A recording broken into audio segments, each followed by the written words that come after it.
Hello, everyone. Hope you're having a great symposium so far. I'm Dr. Mike Frederick in the Division of Applied Behavioral Sciences here at UB, and I'm delighted to be able to talk about some research I find very interesting today. So here goes. Life history, physiology, and the immune system, how stress and inflammation shape our life trajectories and the decisions we make. First, just a little bit about my own personal life trajectory. How did I get into this area of research in the first place? Well, as an undergrad psych major, I knew I was really interested in human behavior, but the brain, not so much. And it seemed very messy, very complicated, but something really didn't add up for me when it came to human behavior. Why do humans, equipped with sophisticated, rational minds, continually do stupid things? What do I mean? Well, we're regularly short-sighted, fitful, and self-absorbed, despite all the problems this causes for us. So why? What's going in? How can we be so advanced and so primitive at the same time? Well, one answer is that it turns out our brains are not the pure logic machines we often like to think of them as. Instead, they're biological organs that have been shaped by evolution and development. So all this eventually led me to decide that, yeah, I should probably study the brain after all. And I knew I wanted to study human evolution. It turns out both of those are pretty fun topics, so I'm pretty happy that I decided on that. Now, a little bit later, at some point in grad school, I came across an area of research and theory known as life history. The origins of life history theory can be traced back to the 60s when some biologists looking at various species defined what they called the RK scale of reproductive strategy. They basically noted that there are some species that have relatively few offspring, but invest heavily in them. And then there are other species that generate large numbers of offspring without the investment. So a species basically faces a trade-off here. Do you go for quantity of offspring or quality of offspring? So it turns out this is just one trade-off, and now life history theory has been expanded to consider a variety of trade-offs that individuals face in life. So, do you go to college or do you go directly into the NBA like LeBron? Do you save money for retirement or do you buy that new Jaguar you really have your eye on? Do you hold off on having kids? Maybe not have any? Or do you have 10 kids? It's not always obvious what the right answer is. All of those trade-offs, particularly the last one there, are typical of what's become known as life history strategy. And typically this is defined as running from fast to slow. So fast is roughly corresponding to the quantity approach when we're looking at species reproduction, and slow would be more the quality approach. But really, this is going to affect much more than just reproduction, as you'll see.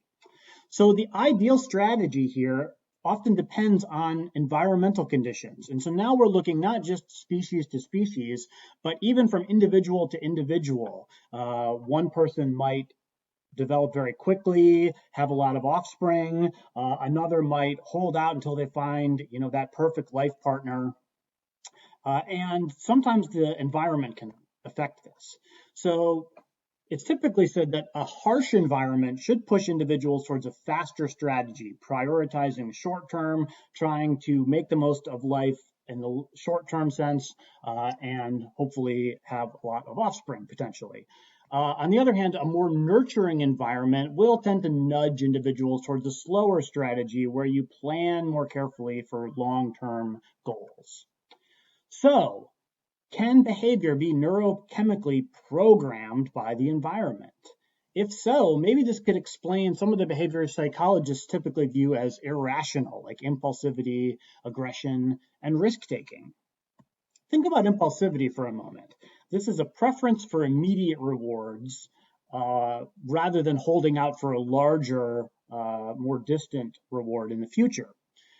So impulsivity is typically thought of as maladaptive. You just didn't plan appropriately. But it can actually be adaptive, especially when mortality rates are high or competition is fierce. And this isn't just for humans either. Imagine you're a primate that subsists largely on fruit, and there's a lot of unripe fruit around you. Should you eat the unripe fruit? Well, we know that if you let that fruit ripen, you'll get a lot more nutritional value from it. So ordinarily, if you can let the fruit ripen first, you should do that. But what if competition is really fierce? What if there are a lot of other primates also looking for food and they're willing to eat the fruit before it ripens? Well, that sort of environment starts to make the impulsive choice of eating the unripe fruit the smart choice. Likewise, being sexually impulsive or promiscuous could boost reproductive success, right? Going for the quantity approach. And it will especially do this when the prospects for finding a good long-term mate are low, perhaps when the environment is harsh. So all of that could be typical of what we call a fast life history strategy, perhaps. Now, interestingly, these traits, impulsivity, aggression, risk-taking, are all influenced by hormones, and we know that hormones can be programmed through something known as epigenetics. What's epigenetics? Well, I think it's really cool because for someone who's interested in nature versus nurture, like many psychologists, epigenetics is right at the crux, the interface between the two. So it turns out that a lot of information is contained in our genes, of course, the DNA, but genes can differ in terms of how tightly they are packaged. And the way they're packaged in our cells can affect which genes are used. So it turns out that genes can be turned on or off, up or down through changes to the packaging, and this is known as epigenetics, changes to the molecules around the DNA, which can then affect gene expression. Now, one of my all-time favorite cases of epigenetic programming of behavior comes from rats. So mother rats lick and groom their newborn rat pups, right? The newborn rat pups are mostly helpless, they're blind, and so the mother rats will lick and groom them in addition to feeding them. But they actually differ in terms of how much licking and grooming they provide. Some mother rats lick and groom their offspring a lot, and it turns out when that happens, those offspring grow up to have lower levels of the stress hormone corticosterone, and correspondingly lower sensitivity to anxiety.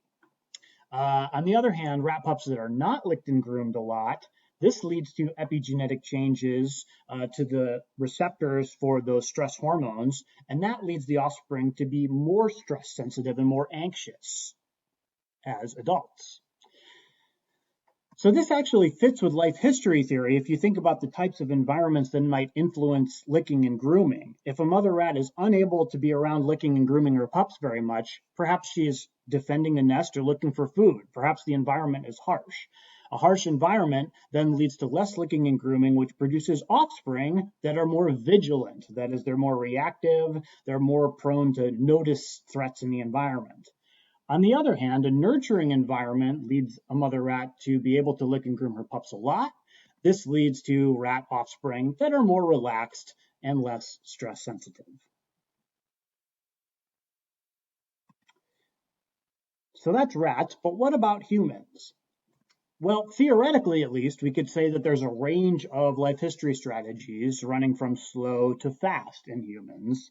And essentially, the slow strategy is the live long and prosper strategy, while the fast strategy is the live fast, die young strategy. If you're slow, you grow slowly and carefully, you wait to have kids until you have enough resources and find the ideal mate, and you invest heavily in a smaller number of children. If you're fast, you develop quickly. You reproduce as early and often as possible, and you invest in mating rather than parenting efforts. It's possible that slow individuals are also less aggressive and more cooperative. Perhaps the environment is more pro-social, and then it leads people to be more pro-social in their behaviors.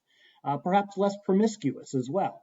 Whereas fast, well, perhaps in that environment, individuals develop to become more competitive, more sensitive to threats, like the rats, and perhaps less sexually restricted. So big picture, this is the theory. It's a developmental harshness should push individuals towards pursuing faster life history strategies. Whether they consciously decide that or it's just subconscious, either way, it still works. All right, so this is the theory, but what are the actual measures? How can we measure these in humans?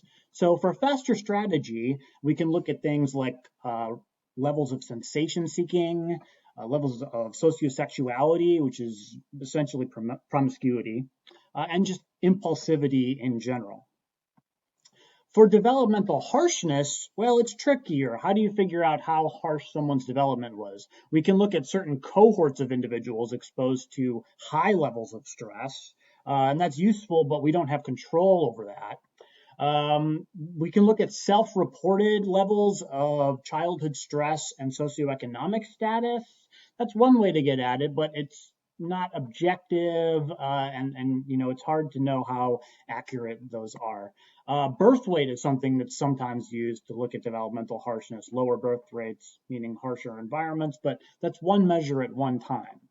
So can we do better? I've been working for a while to try and see if we can figure out better measures for the stress or harshness of the environment over time. So can we find a better biomarker for environmental harshness? A biomarker is something we can objectively measure, something like birth weight, for example, not something like self-reported status. It may be that the immune system holds some clues for us here. The immune system is a sophisticated system for detecting and neutralizing threats to the body. All right, well, what does this have to do with decision-making and life history? Well, inflammation is one crucial component of the immune system, and inflammation is coordinated by a host of signaling proteins, including some that are collectively known as cytokines. This diagram shows a variety of some of the different cytokines involved in the immune system. The little tornado diagrams here actually reflect something called a cytokine storm, in this case triggered by influenza. Now, you may have actually heard that term recently because cytokine storm has been coming up lately with respect to COVID-19. What happens is that sometimes people with the illness, their immune system starts to fight it, but then the immune system becomes overeager and essentially ramps up too much and ends up actually causing more damage in the end. And so the immune system is hyperactive, and this cytokine storm can actually lead to damage that goes beyond the damage caused by the pathogen virus itself. There's one cytokine here, IL-6, that I'm going to come back to later. That's one that I'm particularly interested in. But what does all this have to do with behavior? Well, new evidence suggests this system does more than fight pathogens. It also regulates things like motivation, emotion, and behaviors. So, moving beyond pathogen defense, is there a broader role for inflammation in the immune system? Well, the field of psychoneuroimmunology attempts to get at just this, the interface between behavior of the brain and the immune system. So it turns out that while ordinary high-level inflammation can be triggered by things like pathogens, low-level inflammation can be triggered by things like social stress, loneliness, anxiety-provoking situations, and even just pathogen cues in the absence of any pathogens. Now, we all know about pathogen cues these days. We see them everywhere, right? I mean, I can't count how many times a day I see this spiky ball illustration for the coronavirus. And so, we have signals all around us telling us to be alert because there are pathogens. That may actually be triggering low levels of inflammation in all of us. Growing evidence suggests this inflammation can then influence behavior. It can influence the way we perceive and react to social situations. So the social environment can impact inflammation, and then the inflammation in turn can influence things like personality, emotion, motivation, cognition, and behavior. Just to take one example, there's evidence that when the immune system is downregulated when a woman is pregnant, her levels of risk avoidance and her levels of disgust sensitivity go up. Perhaps this is to compensate for her increased vulnerability during that period. So cytokines represent a new avenue of research to try and get at some of these questions. Typically, traditionally, scientists studying stress and behavior usually measured cortisol. This is a stress hormone, but there are some downsides to measuring cortisol. For one thing, it fluctuates drastically throughout the day. Levels peak when you wake up and then decline throughout the day. Also, stress doesn't always lead to straightforward elevations in cortisol levels. Sometimes it's more complicated than that. Sometimes stress can actually lead to decreased levels. Furthermore, it's just been studied extensively already, and most of the research looking at cortisol in relation to measures of life history shows weak, if any, relationships. So cortisol really hasn't panned out as well as many people had hoped. Cytokines, on the other hand, are a promising alternative. Acute stress leads to short-term elevations in cytokines, and we can measure these in saliva. On the other hand, chronic stress also results in increases in the long term to cytokine levels, and we can measure those in blood. Just like hormones, cytokines activate neural receptors, and this can have all sorts of effects on behavior. So I've honed in on one potential candidate biomarker, interleukin 6 or IL-6.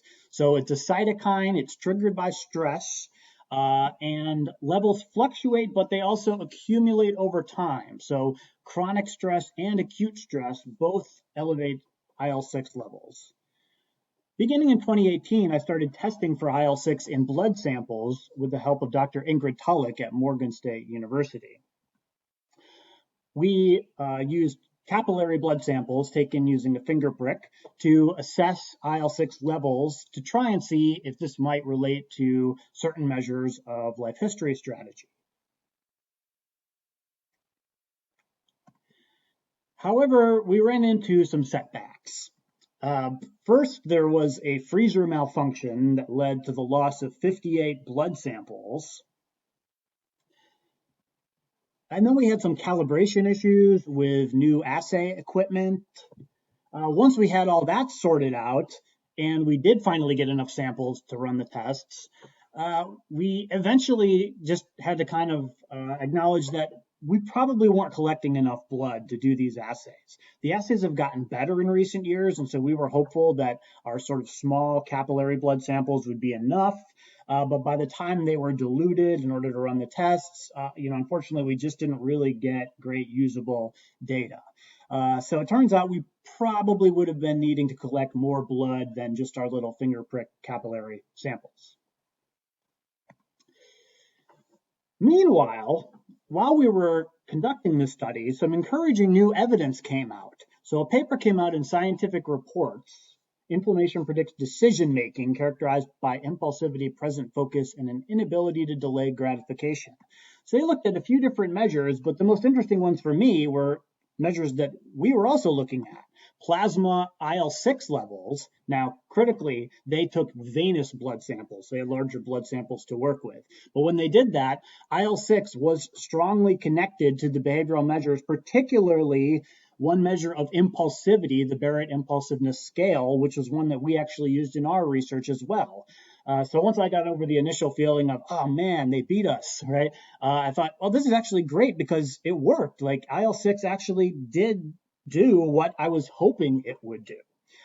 So the leader of this research team, which is based out of Texas Christian University, is Dr. Sarah Hill.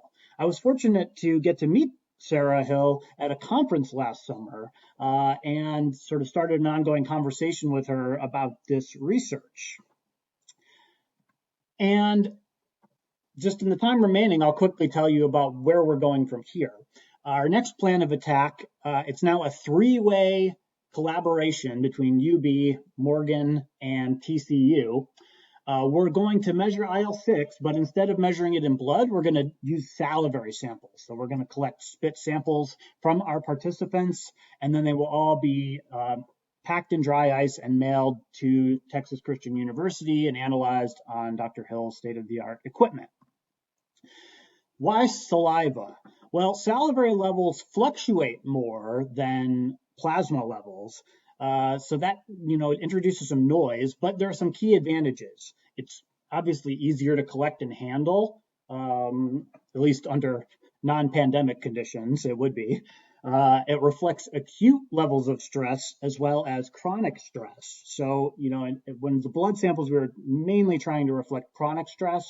Well, with the salivary samples, we can actually do experiments in the lab instead of just cross-sectional work. So we can look at short-term inflammatory reactions to stimuli that we present our participants with in the lab. So then we can start to get at not just the chronic aspects of how this relates to behavior, but in the acute sense as well. So stay tuned. As soon as we get the go-ahead to come back on campus and start recruiting live people again and collect salivary samples, we are ready to go and collect this data. And just finally, I want to say that coming back to this idea of life history strategy running from fast to slow, this has been challenged a bit recently. It may be a little more complicated, but perhaps more interesting than just fast versus slow. Some have suggested maybe there are at least two different types of fast. So if you think about stress during development and how this impacts one's threat sensitivity, low levels of stress should lead to moderate levels of threat sensitivity and essentially a slow strategy. As your levels of stress during life ratchet up, this pushes you towards a vigilant strategy, which means you are more reactive to stress. Your cortisol levels jump more in response to stress. You're perhaps more prone to things like anxiety and depression and more likely to show reactive aggression. On the other hand, if the stress is persistent and severe enough, eventually the response appears to flip, and then people display the unemotional type of personality where there is low reactivity to stress, low cortisol reactivity, low levels of empathy. People are more impulsive and more competitive and more likely to use aggression to get ahead. So I think this is really interesting. It could partly help explain some of the conflicting findings about cortisol and how it relates to stress. And it also kind of makes sense, I think, in the sense that it's trying to make the best of a bad situation. As stress increases, your first best bet is to try and address the problem. So become more reactive and try and manage and eliminate as much stress as you can. But sometimes that doesn't work. Sometimes the environment is just too stressful and that can overwhelm a person. And so eventually it may push them into a more defensive, unemotional type.